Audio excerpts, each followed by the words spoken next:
നമസ്കാരം. ചേക്കാലിമാട് വാർത്തകൾ. ജൂൺ 26 ലോക ലഹരി വിരുദ്ധ ദിനാചരണത്തിന്റെ ഭാഗമായി ചേക്കാലിമാട് സാംസ്കാരിക സമിതി CSS ലൈബ്രറിയിൽ ലഹരി വിരുദ്ധ പ്രതിജ്ഞയും ലഹരി വിരുദ്ധ സന്ദേശവും നൽകി. ഒരു റിപ്പോർട്ടിലേക്ക്.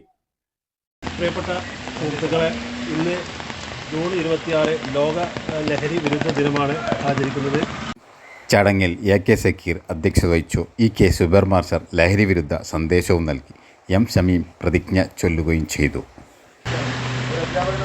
ഒരുപാട് അനുഭവങ്ങൾ നമ്മളെ സംബന്ധിച്ചിടത്തോളം ഇതുണ്ട്. നമ്മൾ മറ്റൊരു സംഗതിയുടെ പോലെയല്ല. പണ്ടൊക്കെ ലഹരി അല്ലെങ്കിൽ മദ്യം അത് ഉപയോഗിക്കുന്ന ആളുകൾക്ക് സമൂഹം അത് അറിഞ്ഞാൽ, അല്ലെങ്കിൽ സുഹൃത്തുക്കളോ ബന്ധുക്കളോ അത് അറിയുമ്പോൾ ഒരു മാനക്കേടൊക്കെ ഉണ്ടായിരുന്നു. ഇന്നിപ്പോൾ അതൊരു അഭിമാനമായിട്ട് കാണുന്ന ഒരു കാലഘട്ടത്തിൽ നമ്മൾ ജീവിക്കുന്നത്. ഈ കൊറോണയ്ക്ക് ശേഷം 2020 കൊറോണ സമയത്ത് കേരളത്തിലെ ഒരു വർഷത്തെ ലഹരിയുടെ ഒരു കണക്ക് വന്നിരുന്നു. ഒരു വർഷം എക്സൈസ് പിടികൂടപ്പെടുന്ന അല്ലെങ്കിൽ അറസ്റ്റ് ചെയ്യപ്പെടുന്ന ആളുകളുടെ എണ്ണം ആ ഒരു വർഷത്തിൽ 5000-ഓളം ഉള്ള ഒരു കണക്ക് വന്നപ്പോൾ തൊട്ടടുത്ത വർഷം അത് 20,000-ലേക്ക് കുതിച്ചു വരുന്ന ഒരു അവസ്ഥയുണ്ടായി. അപ്പോൾ അത്രയും ഭീകരമായ ഒരു സ്ഥിതിയിലേക്കാണ് ലഹരി ചെന്നെത്തുന്നത്. നമ്മൾ മറ്റൊരു സംഗതിയെ പോലെയല്ല, നമ്മുടെ ശാരീരികമായിട്ടും മാനസികമായിട്ടും, അതായത് ഫിസിക്കലായിട്ടും മെൻ്റലായിട്ടും ഈ ലഹരിയുടെ ഉപയോഗം നമ്മളെ ബാധിക്കുന്നതാണ്. നമ്മുടെ ബുദ്ധിയെയും ചിന്താശേഷിയൊക്കെ അത് വലിയ രീതിയിൽ ബാധിക്കുന്നതോടൊപ്പം തന്നെ ആരോഗ്യപരമായിട്ടുള്ള പ്രശ്നങ്ങൾ നമുക്ക് ഉണ്ടാക്കുന്നുണ്ട്. സമൂഹത്തിന് മൊത്തം മറ്റുള്ള ഒരു വസ്തുക്കളെ പോലെയല്ല, സമൂഹത്തിന് മൊത്തം അതൊരു വിപത്തായിട്ട് മാറുന്നു. അതിൻ്റെ വ്യാപനം കൂടി വരുന്നു. അപ്പോൾ നമ്മൾ ഓരോരുത്തരും സ്വന്തം നിലക്ക് അതിൽ നിന്ന് വിട്ടുനിൽക്കുന്നതോടൊപ്പം തന്നെ നമ്മുടെ ചെറുപ്പക്കാർ, നമ്മുടെ ബന്ധുക്കൾ, മക്കളൊക്കെ അതിന് അഡിക്റ്റായി മാറുന്ന കാഴ്ചകൾ നമുക്ക് നമ്മുടെ പ്രദേശത്തിൻ്റെ ഒരു പ്രത്യേകത നമുക്കറിയാം. പല വീടുകളിലും സ്ത്രീകൾ മാത്രമാണ് കുടുംബനാഥകളായിട്ടുള്ളത്. ബാക്കി രക്ഷിതാക്കൾ, പുരുഷന്മാരായിട്ടുള്ള ആളുകളൊക്കെ തന്നെ ഗൾഫിലോ അല്ലെങ്കിൽ പുറം നാടുകളിലൊക്കെയാണ്. അപ്പോൾ നമ്മുടെ മക്കളെ നിയന്ത്രിക്കാൻ വീട്ടിനകത്തിരിക്കുന്ന സ്ത്രീകൾക്ക് ഒരുപക്ഷെ പറ്റിക്കോണമെന്നില്ല. ഈ രാസലഹരിയുടെ ഒരു പ്രത്യേകത മദ്യം പോലെയല്ല. മദ്യം അത് ഉപയോഗിച്ച് കഴിഞ്ഞാൽ ഒപ്പമുള്ള ആളുകൾക്ക് അത് പെട്ടെന്ന് തിരിച്ചറിയാൻ പറ്റും. പക്ഷേ ഈ സിന്തറ്റിക് ലഹരി എന്ന് പറയുമ്പോൾ നമുക്കത് പെട്ടെന്ന് തിരിച്ചറിയാൻ പറ്റില്ല.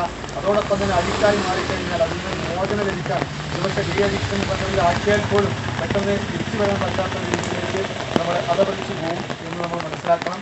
അപ്പോൾ കേവലം ഇന്നത്തെ ഇതിനെതിരായിട്ടൊരു ബോധവൽക്കരണം ഒരു ദിവസത്തെയോ അല്ലെങ്കിൽ ഏതാനും നിമിഷ നേരത്തെയോ പ്രതിജ്ഞയിൽ ഒതുക്കാതെ നമ്മൾ ഇതിനെതിരായിട്ട് നിരന്തരമുള്ള ബോധവൽക്കരണം നടത്തി നമ്മളെയും നമ്മുടെ സുഹൃത്തുക്കളെയും ബന്ധുക്കളെയും നാം അറിയുന്നവരെയും എന്ത് വില കൊടുത്തും അതിൽ നിന്ന് പിന്തിരിപ്പിക്കാൻ ഇന്നത്തെ ഈ ലഹരി വിരുദ്ധ ദിനം നമുക്കൊരു പാഠമാവട്ടെ, ഒരു അനുഭവമാവട്ടെ. നമ്മുടെ ജീവിതത്തിൻ്റെ ഭാഗമായിട്ട് തന്നെ ലഹരി വിരുദ്ധ സന്ദേശം നമ്മൾ ഉൾക്കൊണ്ടുകൊണ്ട് ആളുകളെ അതിൽ നിന്ന് മോചിപ്പിക്കാനുള്ള ഒരു പ്രതിജ്ഞ നമുക്ക് ഇന്ന് എടുക്കേണ്ടതുണ്ട്. എല്ലാവരും അതിൻ്റെ ഭാഗമാക്കായി പ്രതിദിനം എല്ലാ ദിവസവും ലഹരിക്കെതിരായിട്ടൊരു പോരാട്ടമായി നമ്മുടെ ജീവിതത്തോടെ നമ്മൾ മാറ്റിയെടുക്കണമെന്ന് മാത്രം ചിന്തിച്ചുകൊണ്ട് പരിപാടി ഉദ്ഘാടനത്തിനായി അറിയിക്കുന്നു. നന്ദി, നമസ്കാരം.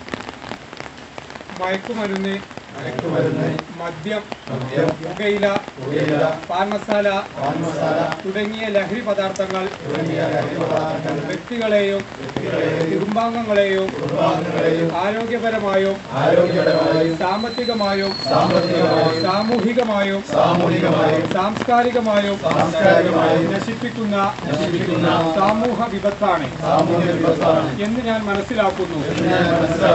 ഞാൻ ഏതെങ്കിലും ലഹരി പദാർത്ഥങ്ങൾ ഉപയോഗിക്കുകയോ അത് ഉപയോഗിക്കുവാൻ മറ്റുള്ളവരെ പ്രേരിപ്പിക്കുകയോ ചെയ്യുകയില്ല എന്നും ലഹരി വിരുദ്ധ പ്രവർത്തനങ്ങളിൽ പങ്കെടുത്ത് എന്റേതായ കടമ നിറവേറ്റുമെന്നും ലഹരിമുക്ത സമൂഹത്തിനായി പ്രയത്നിക്കുമെന്നും ഞാൻ പ്രതിജ്ഞ ചെയ്യുന്നു.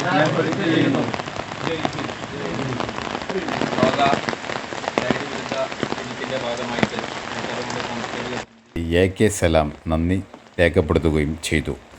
ഇതോടെ ഈ വാർത്താ ബുള്ളറ്റിൻ അവസാനിച്ചു. മറ്റൊരു വാർത്തയുമായി വീണ്ടും വരാം.